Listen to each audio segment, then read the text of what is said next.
નમસ્કાર વિદ્યાર્થી મિત્રો, આજે આપણે ચાલુ કરીશું તમારું ચોથું સેમિસ્ટર. જનરલી તમારું ત્રીજું સેમિસ્ટર કમ્પ્લીટ થઈ ગયું છે, તમારી એક્સટર્નલ એક્ઝામ પણ પતી ગઈ છે. તો વિદ્યાર્થી મિત્રો, હવે ચોથા સેમિસ્ટરમાં જેમ તમારે ત્રીજા સેમિસ્ટરમાં 2 પેપર આવતા હતા, 301 અને 302, એ જ રીતે ચોથા સેમિસ્ટરમાં તમારે 2 જ પેપર આવશે, 401 અને 402. તમારો પેપર કોડ છે CC/CH401 અને 401માં આજે હું તમારો યુનિટ જે લઈશ એ યુનિટ 3 આયોનિક સંતુલન એટલે કે ઇક્વિલિબ્રિયમ. તો વિદ્યાર્થી મિત્રો, આજે આપણે ભણીશું આયોનિક સંતુલન વિશે. હવે આયોનિક સંતુલનની આપણે ચર્ચા કરીએ એ પહેલાં તમારે આ યુનિટની અંદર કયા કયા ટૉપિક કવર કરવાના છે તો આપણે એ જોઈશું. તો જો ઇન્ટ્રોડક્શન તમારે કોનું જોવાનું છે, તો જુઓ ઇલેક્ટ્રોલિસિસ કોને કહેવાય, પછી આયોનિક ઇક્વિલિબ્રિયમ એટલે કે આયોનિક સંતુલન કોને કહીશું આપણે, ત્યારબાદ રેઝિસ્ટન્સ એટલે કે અવરોધ આપણે કોને કહીએ એ જોવાનો છે, પછી કન્ડક્ટન્સ એટલે કે વાહકતા, પછી સ્પેસિફિક કન્ડક્ટન્સ, વાહકતામાં જુઓ સ્પેસિફિક કન્ડક્ટન્સ એટલે કે વિશિષ્ટ વાહકતા, equivalent conductance, molar conductance, equivalent conductance at infinite ડાયલ્યુશન.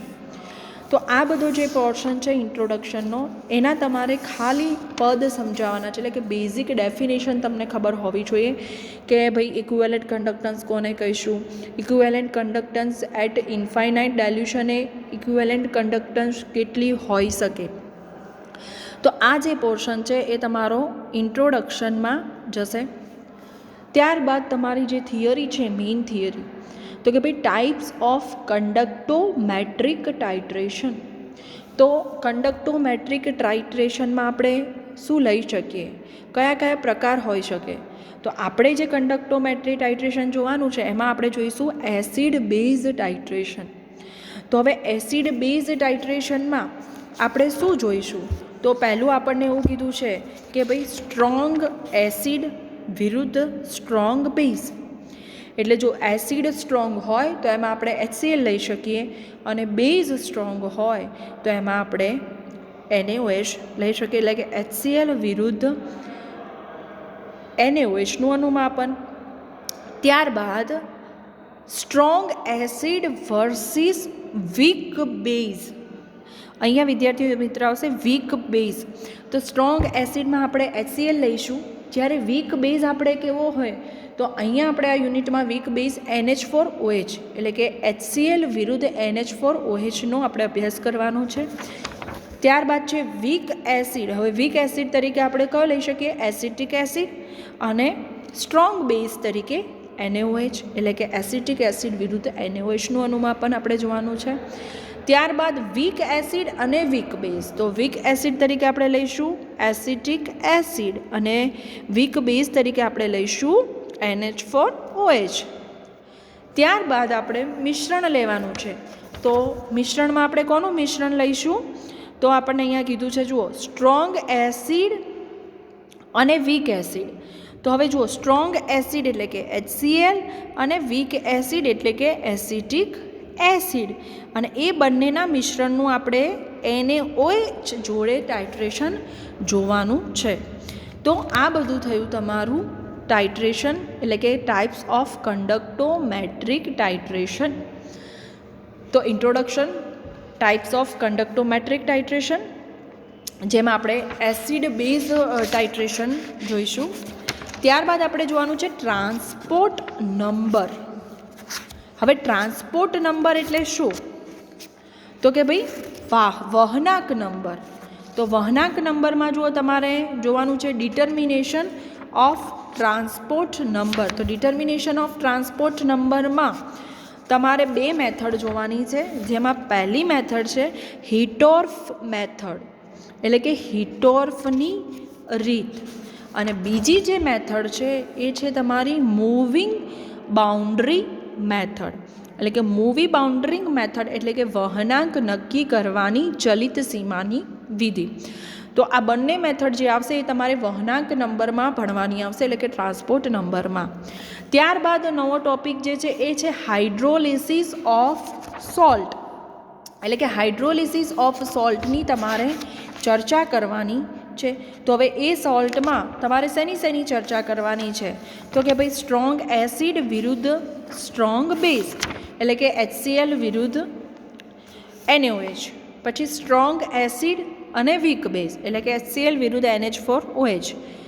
Week acid એટલે કે એસિટિક એસિડ, સ્ટ્રોંગ બેઝ એટલે કે NaOH, અને બંને વીક હોય એટલે કે એસિટિક એસિડ અને NH4OH. પહેલું જે તમે જોયું હતું એ કંડક્ટોમેટ્રિક ટાઇટ્રેશનમાં તમારે આ બધા પ્રકાર જોવાના હતા, અને આ જે છે એ હાઇડ્રોલિસિસ ઓફ સોલ્ટમાં તમારે જોવાના રહેશે. અને ત્યારબાદ આપણે એના ઉપરથી આ યુનિટના આપણે ન્યુમેરિકલ ગણીશું. હવે જો હાઇડ્રોલિસિસ ઓફ સોલ્ટ, જેને આપણે ગુજરાતીમાં શું કહી શકીએ? ક્ષારનું જળ વિભાજન. ક્ષારનું જળ વિભાજન. અને એમાં તમારે અલગ અલગ જોવાના છે, પ્રબળ એસિડ વિરુદ્ધ પ્રબળ બેઝ, પ્રબળ એસિડ વિરુદ્ધ નિર્બળ બેઝ, નિર્બળ એસિડ વિરુદ્ધ પ્રબળ બેઝ, અને નિર્બળ એસિડ વિરુદ્ધ નિર્બળ બેઝ. તો વિદ્યાર્થી મિત્રો, આ થયું તમારું સિલેબસ તમારા ત્રીજા યુનિટનું આયોનિક સંતુલનનું. હવે આયોનિક સંતુલનનું આપણે જ્યારે ચેપ્ટર ચાલુ કરીએ એ પહેલાં આયોનિક સંતુલન આપણે કોને કહીશું? તો જો અહીંયા મેં તમને એક ડાયાગ્રામ દર્શાવ્યો છે. એમાં જો 2 ઇલેક્ટ્રોડ છે.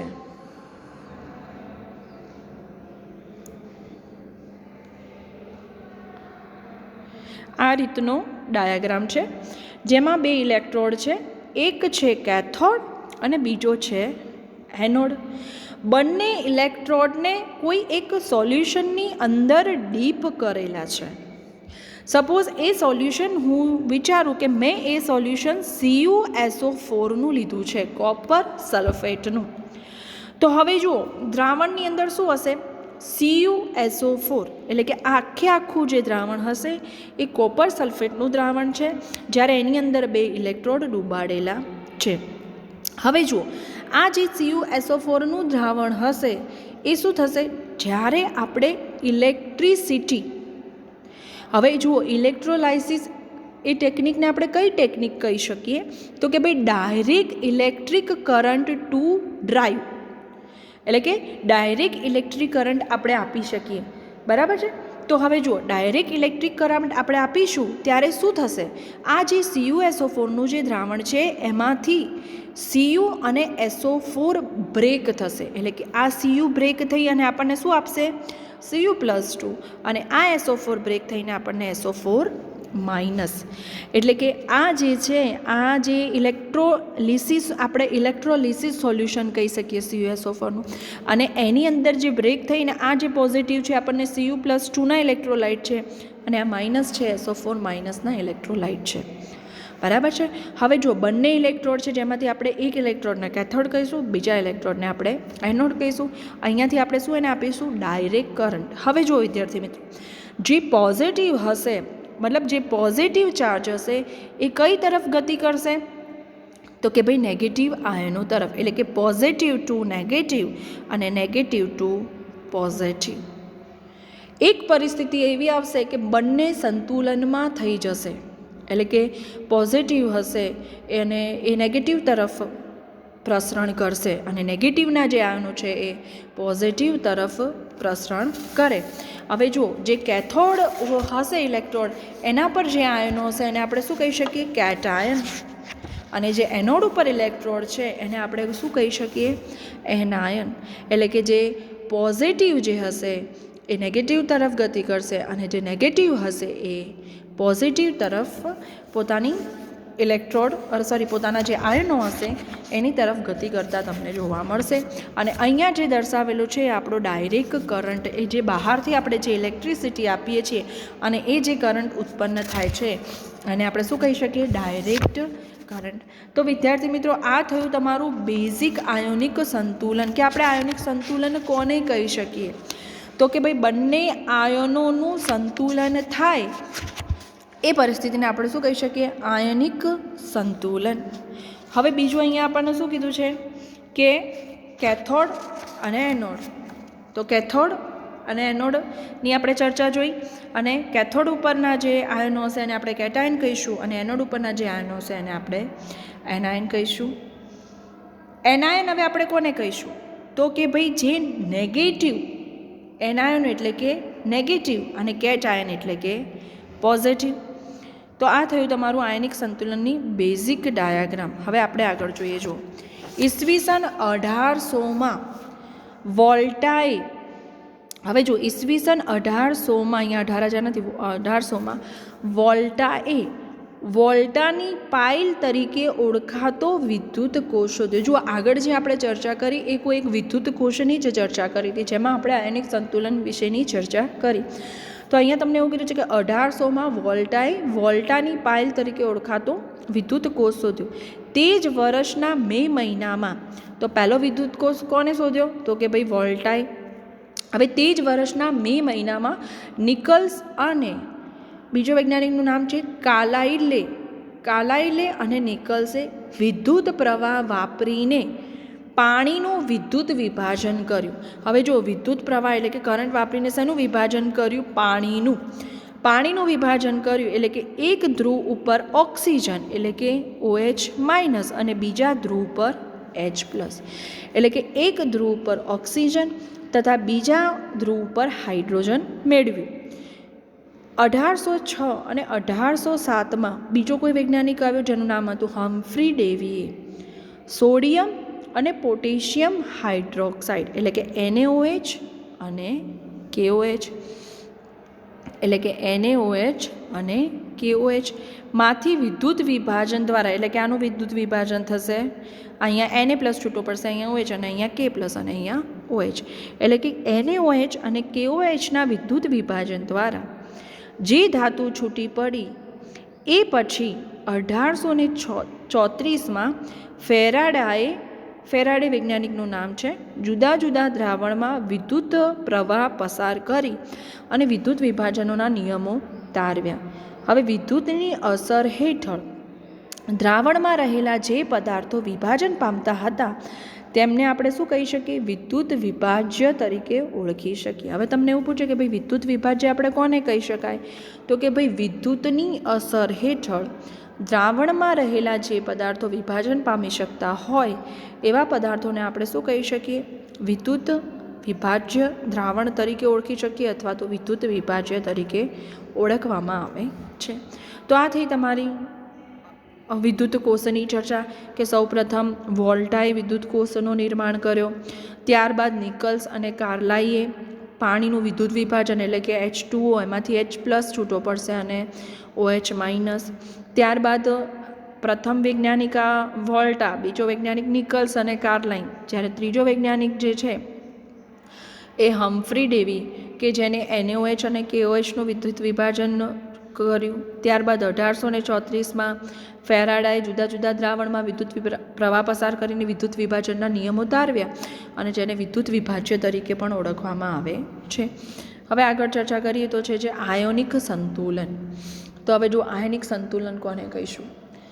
તો કે ભાઈ 1884માં સ્વીડિશ ભૌતિક રસાયણના વૈજ્ઞાનિકે, એટલે કે ફિઝિક્સનો કોઈ વૈજ્ઞાનિક હતો, સ્વીડિશ ભૌતિક રસાયણના વૈજ્ઞાનિકે આર્હેનિયસ ક્ષાર, એસિડ અને બેઝના દ્રાવણની લાક્ષણિકતાને આધારે તેમની વિદ્યુત પ્રવાહ પસાર કરવાની ક્ષમતા માટેના સિદ્ધાંતો સૂચવ્યા.